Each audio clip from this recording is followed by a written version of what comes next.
I just ask you a question about how you work when you've been given a script by an author? Okay. So he's providing you with a full script.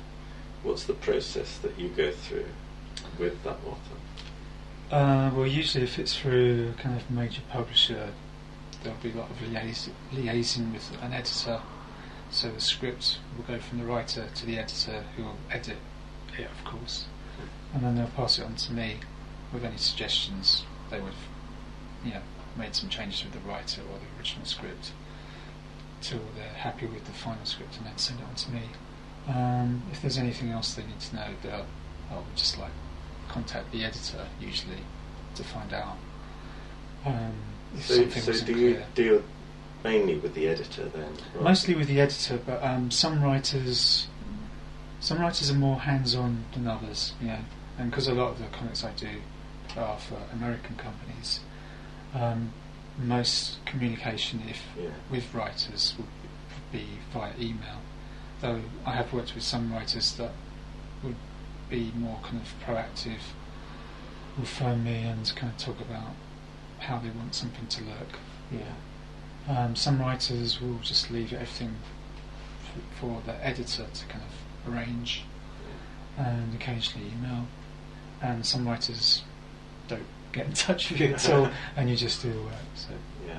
And that's how it works sometimes. Do you do it up to a penciling stage, and then send that? Do you scan that in and send that off, or do you? Usually I scan a pencil rough and scan that, send that back to the editor, who will kind of check it out, and then probably also send a copy to the writer and anyone else involved in the production process. And from there, if they have changes, it's usually the editor that will kind of insist on any changes, but if there's any changes they'll let me know, and then I can alter it at that stage, rather than doing it when it's all finally drawn and inked and coloured. So. Okay. And the lettering, do you tend to hand letter it, or does that, if you're dealing with the American market, do you get them to? If I'm working for someone like DC or another big American publisher, they usually have special letterers that do all that. Most of the stuff is done on computer now, but they're usually special letterers that have kind of made their lettering into kind of digital fonts. So they know the ins and outs of the whole lettering thing, and they're kind of specialists to do that kind of thing.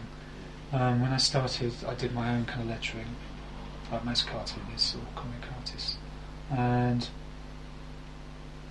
that's kind of good in its own way, because you're in charge of the whole process, and usually your own lettering can match your artwork. So when you practice, you get to a kind of stage where you're happy with your lettering, and it kind of fits in with your artwork. Though often some people are much better at doing lettering than you are yourself. So once you've done the inking, you send that back to them. Is there usually any feedback about that, or is that just kind of accepted? Usually by that stage it's kind of accepted. That's more or less the final art. Right. But a lot of the time, if you're working for big companies, they often, because they're trying to get things moving quickly, they might have someone else to do the colouring. But most artists, can do that. And I was going to ask you that. What happens with the colouring stage? Do you do your own colouring? I do colour my own stuff sometimes, and sometimes I colour. I do everything. So I do everything from the penciling to the inks to the colours to the lettering. I can do all that. And when I'm doing my own stuff, you do that anyway, because you're actually writing as well. And when I'm doing that, I'm actually even writing the script as well. So,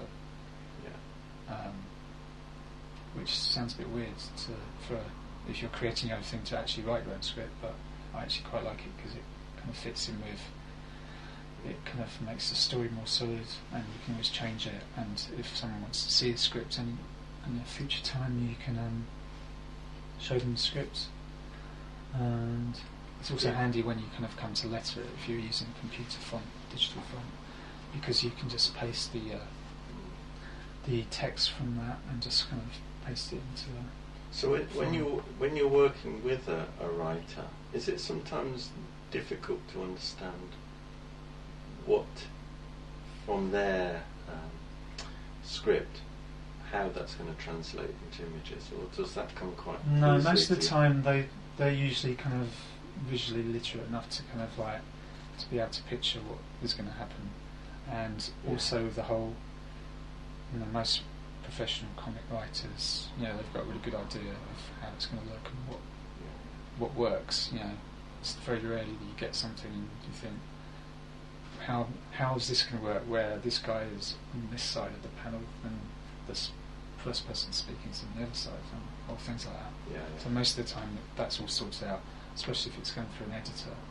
They're going to like kind of pick up on things like that and go back to the writer before they send you the script. So. And are you always happy with the colouring when it's somebody else who's done the colouring of your artwork, or does that feel a bit strange? Yeah, it is a bit strange, but then most of the time the work is really nice. So sometimes unusual or sometimes unexpected, but most of the time pleasant surprise. But I mean, probably like any artist, I'm a bit of a megalomaniac, so I like to have complete control over everything. Yeah, that sounds fun. Well, thanks very much for the tutorial. That's right. And I'm sure a lot of people will appreciate it. Thank you. Thank you.